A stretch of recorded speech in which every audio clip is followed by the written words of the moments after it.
What is up, everyone? My name is Caleb and I am so excited to be here with all of you. As you know, with COVID-19, our world, your world has been turned upside down.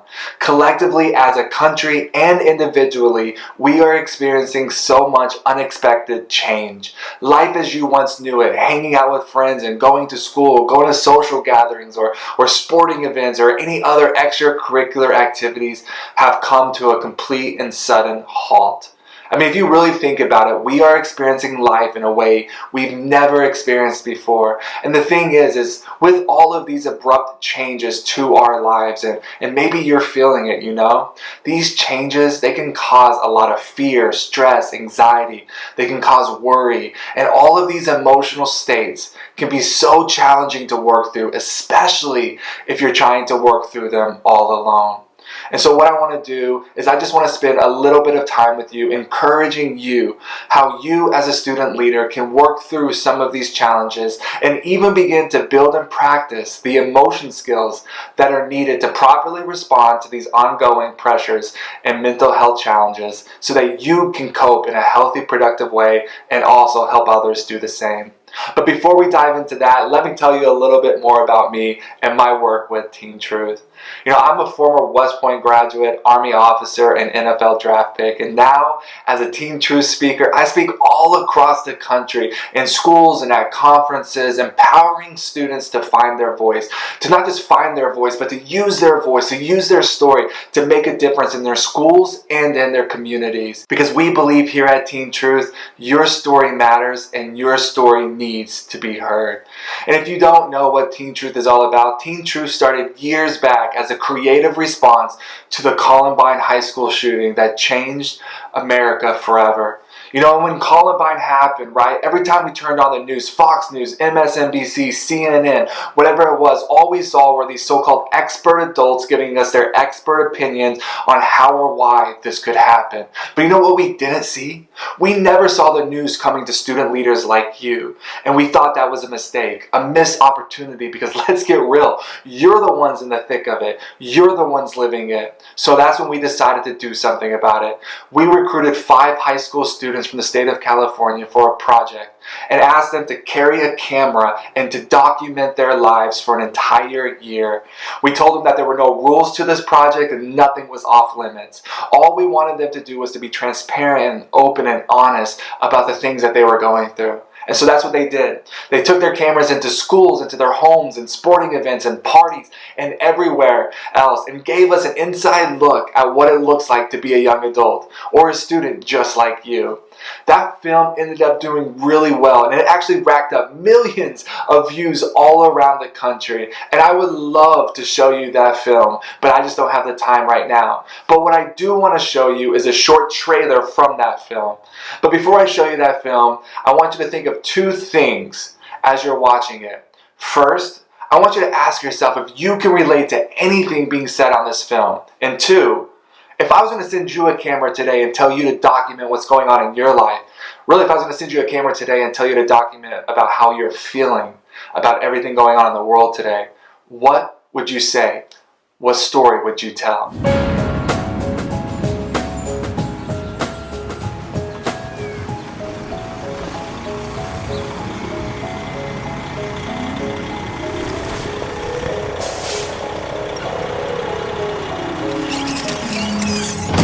When you're a teenager, life can be a complicated, empty place. Adults live in a different world than we do. We live through pressure every day.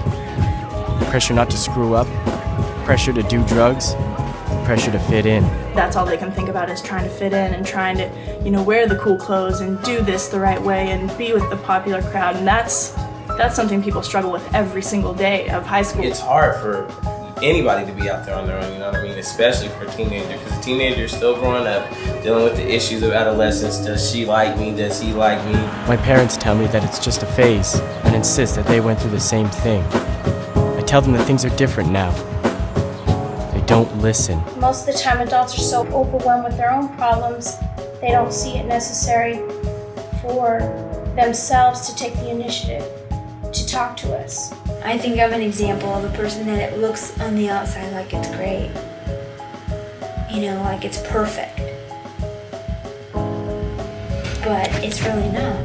The truth is, some of us have something to hide. And we know how to hide it well. I'm one of those students that on the outside, everything looks great, like it's perfect. But on the inside, it's really not. I'm wondering how many of you have ever felt that way. I know I have. And if we're being honest, we've all felt that way at some point in time. It's almost like we have to act like everything is okay when it's really not, right? We have to put on a show, a performance. When we're going through something challenging or hard, even something similar to what we're experiencing now, it's almost like we have to put on this mask and act like everything is perfect so that people don't think that we're weak, or people don't find out the truth about what we're feeling, so that we don't disappoint maybe our parents or our teachers or our friends. I get it. It can be hard to live your truth, to be open and honest about the things going on in your life, and to tell your truth, because let's get real, it's vulnerable. It's scary. You're giving people access to the parts of you that can do the most damage, where it hurts the most. I get it.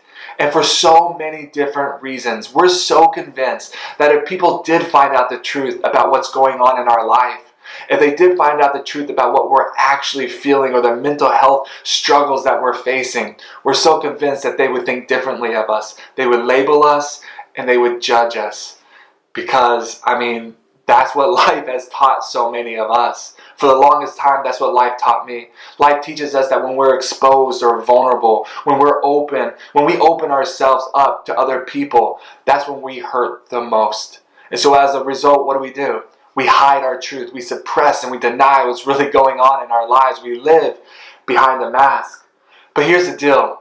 When we suppress and deny and stay living behind a mask, and we don't talk about what's really going on in our lives, over time, this can begin to really take an emotional toll on our lives, which can lead us down a path of making unhealthy and poor decisions.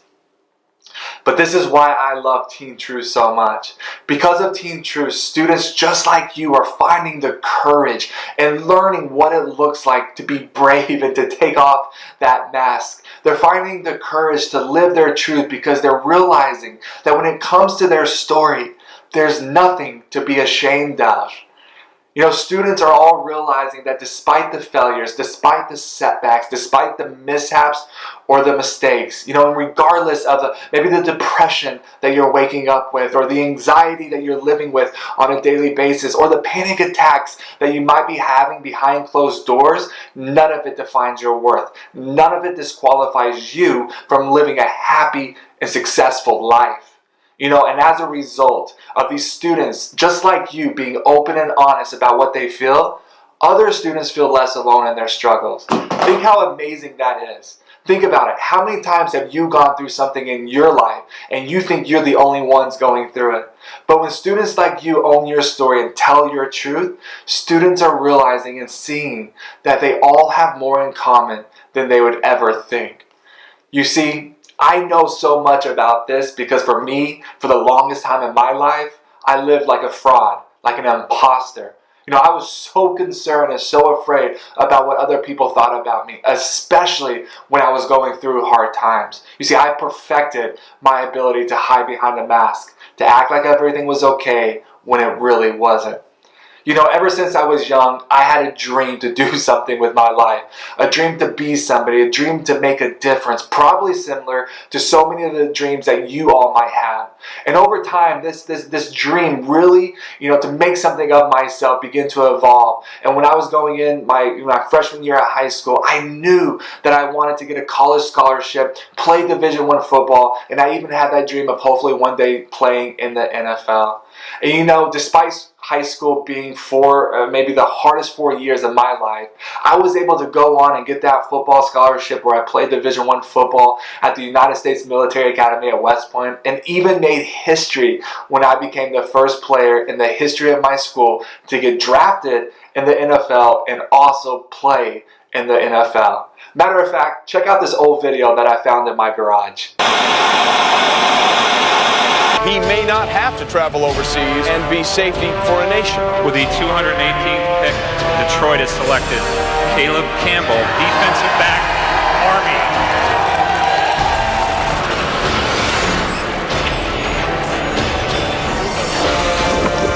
Well, the 2008 draft is in the books. Welcome into Radio City. Trey Wingo here with Ron Jaworski, Chris Carter, Chris Mortensen, and Mel Kipa Jr. Listen, Caleb Campbell being selected by the Detroit Lions out of West Point may have been the feel-good story of the second day of the draft and maybe the entire draft. You know, I did it. I made it to the NFL. My dreams became a reality. I was celebrating. My friends and family were celebrating. I waited, I trained, I planned for this my entire life. And then the unexpected happened. The day I was supposed to sign my first NFL contract, all of my plans that I had, the dreams, the goals, everything that I was looking forward to, ended. You see, because I went to West Point and I was also an officer in the United States Army, I was notified by the United States government that I was no longer allowed to play in the NFL. I had to come back to the Army immediately. In fact, this became a national story and it was actually all over the news. ESPN, Fox News, CNN. Matter of fact, check this out for yourself.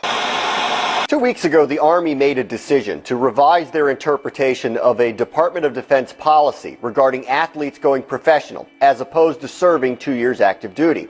This information was not relayed to Caleb Campbell or the team that drafted him in the 7th round just a few months earlier, the Detroit Lions, until the eve before their camp. Second Lieutenant Caleb Campbell was blindsided by the Army when he was just hours away from signing a contract with the Detroit Lions. Just like that, everything that I wanted, dreamed about, and longed for came to an end. I was devastated. I felt probably similar to how so many of you are feeling now, that some of your plans, your dreams, your goals have suddenly and abruptly ended. And I'm so sorry that happened. And at the time, you know what? I didn't know how to respond to this sudden and abrupt change to my life. I was sad, I was hurt, I was angry, I felt betrayed, and I even felt misunderstood at that time. I felt like nobody actually cared that my dreams, my life had to be put on hold. Truthfully, I felt unseen, unacknowledged, and all alone. And everything in me wanted to deny what I was feeling, to put on that mask and to act like everything was okay when it really wasn't. I wanted to act like I had it all together because I didn't want people to think I was weak or I was a failure. But instead, I took that time to learn how to identify, how to express, and how to harness my feelings, even the most challenging ones, and use those emotions to help me create a positive and satisfying life. There's a saying out there, despite it kind of being cheesy, it's still true. What happens to us in life doesn't define us, because sometimes things are out of our control, just like COVID-19, for instance. But what is in our control is how we decide to respond to the things that happen to us in our life. And how we respond does define who we are. When they told me that I couldn't play in the NFL, I was devastated. I was sad, and I could have let that define me and define my attitude, but I didn't. I worked through it, and I worked hard to stay positive, and really took the time to learn what it would look like to use that challenge, that setback, as an opportunity to better myself. You know what happened? 3 years later, I actually got the chance to go back into the NFL and fulfill my dreams of playing in the National Football League. But honestly, I don't know if that would have ever been the case if I didn't first learn how to accept change and how to learn and how to use my emotions in a healthy and productive way. I tell you this story because I know so many of your plans in your lives have been completely uprooted, disrupted, and put on hold. You're probably feeling so many different emotions, as you should. And I just wanted to take a moment, in case nobody has told you this, listen to me when I say this. You're allowed to be upset. You're allowed to be angry. You're allowed to be sad. And you should be. That's all normal and is part of the human experience. But like I had a choice to make, you now have a choice to make. You can allow this disruption in your life to cause you to hide behind a mask, to deny and suppress the truth of what's really going on, or you can use this opportunity to open up, be brave, and talk about what's really going on and how you feel. We all want our lives to be free of hardship and troubling events, just like COVID-19, but truthfully, so much is out of our control, and we can never make that happen. Life is hard, but we also want our lives to be filled with healthy relationships, success, and purpose. And we can make that happen. It all starts with giving yourself the permission to feel what you're feeling, but don't stop there. Be brave. Talk about what's going on in your life. Be open and honest and allow this setback to become an opportunity for you to better yourself so that you can help other people along the way. So listen, if this resonates with you, or if you're watching this and you want to go deeper and learn more about what it looks like to leverage your emotions in a healthy and a productive way, or you also want to learn how to use your setbacks and turn your setbacks into a massive opportunity to better yourself and others, please reach out to us here at Teen Truth. We look forward to hearing from you.